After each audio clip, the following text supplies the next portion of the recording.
Ah, le fameux stress, l'anxiété ou encore les mini-crises cardiaques. Eh oui, aujourd'hui, c'est exactement le sujet de la vidéo. Alors sans plus tarder, je vous laisse le temps de vous installer bien confortablement doudou sur les genoux. Et quand vous êtes prêts, on est parti dans la vidéo.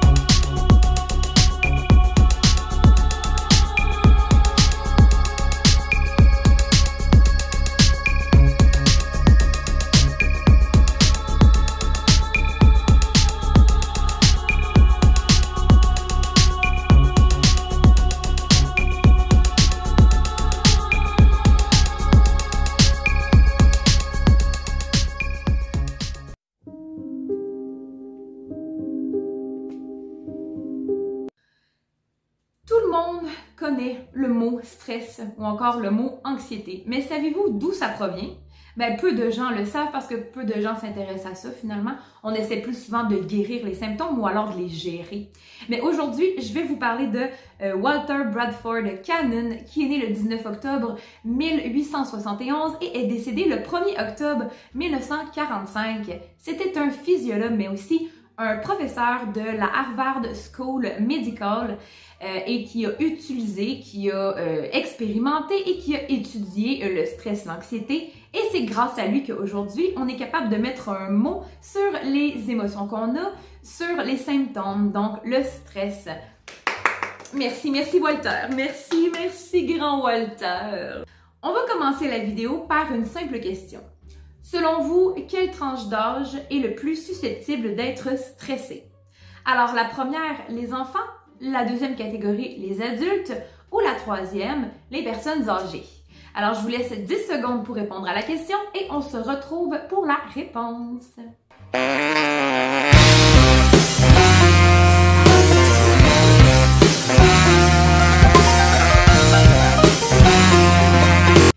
Et là, ben, je vous connais pas tous et toutes, mais je suis sûre qu'environ 99% des gens ont répondu les adultes. Ah, c'est ça? Ben, c'est faux. Ce n'est pas les adultes qui font partie de la tranche des personnes les plus stressées ou les plus anxieux. Et pourquoi? Ben, on va commencer par répondre en fait à la réponse que vous avez sûrement donnée. Donc, l'anxiété chez les adultes est beaucoup moins élevée que chez les enfants et les personnes âgées. Pourquoi? Parce qu'en tant qu'adulte, on est souvent stressé pour plusieurs raisons.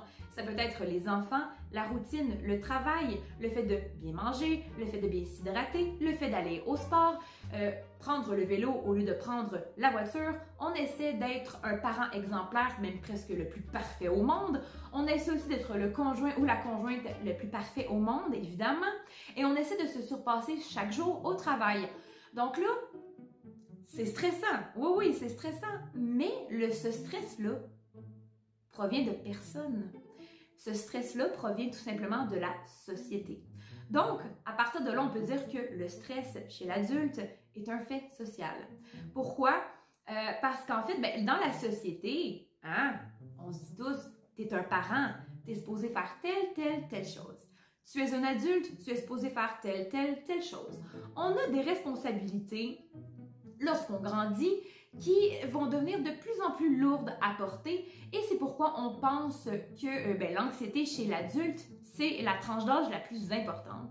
Tandis que si on parle de l'enfant, en fait, l'enfant, son cerveau en plein développement est vraiment beaucoup plus à risque de souffrir d'anxiété généralisée ou de stress à quelque temps de sa vie. Donc, l'enfant va être stressé à cause des parents. Il ne sera pas stressé par lui-même parce que si on laisse un enfant aller vaquer à ses occupations, il ne sera pas stressé. Tandis que si on prend un enfant qui doit aller au sport, qui doit faire le hockey le mardi et le samedi, qui doit jouer au soccer le mercredi, qui a cours de piano le vendredi soir et qui doit étudier et aller à l'école, là, on va stresser davantage l'enfant. Et les personnes âgées. Pourquoi les personnes âgées seraient les personnes les plus à risque d'être stressées? Ben, en fait, le cerveau, plus il vieillit, plus il est propice au stress. Donc, déjà là, il est propice au stress et là, ben, il y a tout ce qui s'encourt. Donc, on a la retraite, on a le fonds de pension, on a aussi, ben, où est-ce qu'on place nos grands-parents quand ils sont plus capables de s'occuper d'eux? Ben, dans des foyers. Donc, c'est beaucoup de choses qui font partie de l'environnement qui vont les stresser davantage. Par contre, en tant qu'adulte, si on enlèverait toutes les tâches, toutes les corvées et tout ce qui tourne autour de notre vie, est-ce qu'on serait stressé? Non, on ne serait pas stressé parce que le stress vient de l'extérieur la plupart du temps. Effectivement, qu'il y a des gens là, qui vont souvent m'écrire en commentaire « Oui, mais moi, je suis stressée depuis que je suis née. » Oui, mais il y a quelque chose qui a fait de toi une personne stressée. Donc, là, j'ai parlé des enfants tantôt. Si vous êtes capable d'y aller avec logique, eh bien, j'imagine que là, vous allez comprendre que si aujourd'hui, vous êtes stressé et que vous ne vous rappelez pas la première fois que vous avez été stressé, c'est sûrement parce que lorsque vous étiez jeune, vous viviez dans un environnement stressant. Vos parents étaient stressés. Et ça, souvent, c'est de génération en génération. Mais là, quels sont les effets secondaires véritables du stress? Donc, le stress peut se traduire par beaucoup d'effets secondaires, autant mental que physique, mais beaucoup physique. Donc, quand on parle du pipi de stress, hein, avant un oral ou avant un examen, on pourrait parler aussi de la diarrhée. Il y a beaucoup de gens qui vont souffrir de diarrhée ou le contraire de constipation. Et ça, on n'en parle tellement pas assez, on devrait. Ensuite, on a la perte de poids. On a aussi l'augmentation du poids. On n'a plus faim. Quand on est stressé, quand on est anxieux, on n'a pas faim. On n'a pas envie de manger. Moi, quand je suis stressée, j'ai pas envie d'aller me manger un Big Mac au McDo, là. Pas du tout. La perte de concentration, on n'est pas capable de se concentrer. Notre cerveau est complètement ailleurs. On a aussi la perte de cheveux. Des courbatures aussi peut-être, mal dans le cou, mal dans l'épaule peut-être, ça se peut. Et bien tout ça fait partie des effets secondaires du stress, de l'anxiété.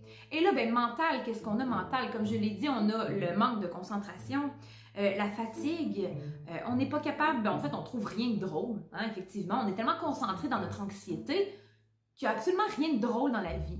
Donc, il y a beaucoup d'effets secondaires, mais il y en a plus que ce que j'ai mentionné, évidemment. Pourquoi toi, tu arrives ici et tu penses que tu es chez vous? Tu ne payes même pas de loyer! Alors là, je vais vous parler de ciné. C'est quoi ciné? Eh bien, en fait, c'est C-I-N-E accent aigu. C'est vraiment ce qui va définir l'anxiété. Donc, pourquoi on devient anxieux? Pourquoi on devient stressé? Mais en fait, c'est tout simple. C'est une façon pour notre corps de survivre. Donc, c'est l'instinct de survie qui va embarquer. Tout d'abord, il faut savoir que l'hormone de stress va être sécrétée par le cerveau ainsi qu'envoyée dans tout le corps, ce qui va faire en sorte que quand on va rentrer dans la partie du stress, quand on va être stressé, anxieux, en mode survie, eh bien là, notre estomac ainsi que nos intestins ne fonctionneront plus. Ils vont se mettre en mode stop pour envoyer beaucoup plus d'énergie au reste de notre corps. Et là, quand on parle des hormones de stress, on va parler effectivement de l'adrénaline, qui va permettre d'accélérer le cœur. Et on a aussi le cortisol qui va permettre de garder cet état au corps. Donc, le cortisol va permettre au corps de rester anxieux, donc de rester en mode survie. Mais pourquoi, dans quel genre de situation on tombe dans le mode survie? La première, ça va souvent être le sentiment de perte de contrôle. Le deuxième, l'imprévisibilité de la vie. Troisième, la nouveauté. Ainsi que le quatrième, l'ego menacé. Donc, on va parler, exemple, de l'oral. Un oral, c'est nouveau, c'est imprévisible et c'est pas du tout sur notre contrôle. Donc, quand on rentre dans un oral à l'école, qu'on doit faire une présentation orale, ben là, il n'y a pas grand-chose qu'on maintient. Là, hein? Il y a des gens qui vont nous écouter, donc on ne peut pas empêcher les gens de rire, de parler quand on parle, de poser des questions que peut-être on n'a pas la réponse, de bégayer, on ne sait pas comment on va réagir. Donc là, l'anxiété va embarquer. Et le cortisol va permettre justement de garder cet état de stabilité, de mode survie. Mais là, quand le stress est à son apogée, à un moment donné, il doit descendre. Donc, qu'est-ce qui arrive quand le stress va redescendre? eh bien, le cortisol va être de moins en moins fréquent dans le corps. Donc, le cerveau va redevenir à son état naturel. Le cortisol va commencer à disparaître ainsi que l'adrénaline. Et c'est souvent pour cette raison-là que vous vous sentez un peu plus fatigué après avoir été anxieux, après avoir entendu une mauvaise nouvelle ou après avoir conduit dans le trafic. Il y en a qui sont stressés à conduire dans le trafic. Pourquoi? Ben parce que c'est imprévisible, on n'a pas le contrôle, il y a beaucoup de dangers. Donc. Et si dans une situation de la vie normale, on ne retrouve pas ces 4 choses-là, normalement, on ne devrait pas être stressé. Mais là, en fait, la vidéo, c'était aussi pour savoir comment faire pour être moins stressé. Comment faire? Et il faut savoir, en fait, que l'instinct de survie, donc les hormones du stress, c'est tout à fait normal. En fait, c'est même très, très bon. Si vous voyez un ours approcher, votre instinct de survie va embarquer. Et là, il y a 2 choix, 2 possibilités que votre corps va vous offrir. Soit de fuir, soit de combattre. Et là, justement, on arrive enfin à la question, comment faire pour gérer son stress? Oui, c'est bon, mais à un moment donné, c'est trop. Alors, voici comment gérer son stress. Eh bien, c'est simple, on peut respirer calmement, mais aussi chanter. Pourquoi? Parce que lorsqu'on chante et lorsqu'on respire doucement, eh bien, c'est là qu'on va venir activer le système nerveux parasympathique. Donc, qu'est-ce que le système nerveux parasympathique? C'est le système de notre corps, en fait, qui va permettre au corps de revenir à sa stabilité en reprenant l'adrénaline qui a été perdue. Et il va permettre aussi de remettre notre deuxième cerveau, en marche. Donc, c'est quoi notre deuxième cerveau? Je suis sûre que vous le savez. Eh bien, c'est le système digestif, tout simplement. Et là, il va falloir aussi apprendre à se réadapter avec son environnement. Donc, à chaque fois qu'on tombe stressé, il n'y a pas le choix, il y a des raisons du pourquoi on est stressé. On ne peut pas tomber stressé comme ça par rapport alors qu'on est dans le salon. C'est souvent que notre cerveau va réfléchir, peut-être même inconsciemment, et on s'en rend pas compte. Et là, pouf, il y a quelque chose qui va lui revenir et on va tomber dans le mode stress. Alors là, il faut vraiment réapprendre à se réadapter. Donc, avant de tomber dans le stress, il faut se demander qu'est-ce qui nous fait stresser. Donc là, on a eu une crise, on a eu envie de vomir, on a été en sueur, on n'était plus capable de respirer, mais là, le corps commence à redevenir stable comme il était. Maintenant, il faut se remettre en question. Je pense que c'est vraiment ça qui fait qu'on est capable après de guérir ou de gérer, même de s'adapter à ce qui nous stresse. Donc là, un coup qu'on est revenu à la normale et que là, on est capable de penser, eh bien, il faut se demander qu'est-ce qui nous a stressé. Avant le stress, à quoi je pensais? Qu'est-ce que je faisais? Avec qui j'étais?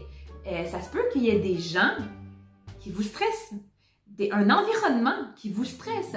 Donc, à partir de là, lorsque vous savez ce qui vous stresse, c'est plus facile pour vous de gérer ça, d'apprendre à se réadapter ou contrôler le stress tout simplement. Et ensuite, il faut juste adapter sa stratégie pour contrôler le stress avec l'environnement dans lequel on est tout simplement. Sur ce, si vous vous demandez si vous étiez trop stressé, eh bien, ça se peut que oui, mais sachez que le stress, c'est tout à fait normal et même que c'est sain et très, très bon pour le corps parce que c'est la façon à notre corps de gérer son environnement, de réagir à son environnement. Alors voilà, c'est tout pour moi. J'espère que vous avez aimé cette mini vidéo. Si c'est le cas, n'hésitez pas à mettre un pouce bleu. Vous pouvez aussi vous abonner si ce n'est pas déjà fait. Vous pouvez aussi vous abonner à mon Facebook, mon TikTok et mon Instagram qui portent tous le même nom. Je suis vraiment originale dans la vie. Donc voilà, alors sur ce, je vous souhaite une bonne semaine, un bon week-end. On respire, on chante, on essaie de gérer, tout va bien aller. Et voilà, bonne semaine. Ciao, ciao! The lights go out.